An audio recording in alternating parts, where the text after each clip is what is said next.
জামালপুরের মেলান্দহে সংবাদ প্রকাশের জেরে সংবাদকর্মীকে গলা কেটে হত্যার চেষ্টা থানায় লিখিত অভিযোগ। নিজস্ব প্রতিবেদক দৈনিক যাই বেলা।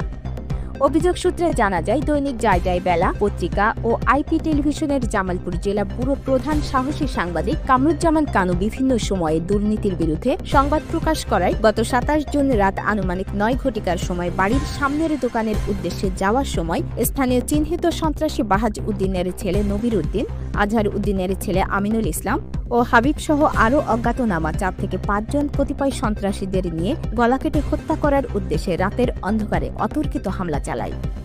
এ সময় ডাকচিৎকারি দিলে গুরুতর আহত করে রাস্তায় ফেলে রেখে চলে যায় সন্ত্রাসীরা। তাৎক্ষণিক জাতীয় সেবা 999-এ ফোন করলে মেলান্দহ থানার ওসি তদন্ত ৪ জন পুলিশ সদস্য ঘটনাস্থলে উপস্থিত হয়।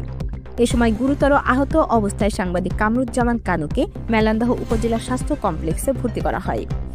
পুলিশের পক্ষ থেকে জানানো হয়েছে, এ ঘটনায় মেলান্দহ থানায় ৩০ জুন একটি মামলা ও নামীয় জিডি করা হয়েছে। GD number ১২৪২। এখন পর্যন্ত কোনো অপরাধীকে আটক করা হয়নি। আহত সাংবাদিক কামরুজ্জামান কানু বর্তমানে চিকিৎসাধীন রয়েছেন। দৈনিক যাই বেলা, সত্যের সন্ধানে সারাক্ষণ।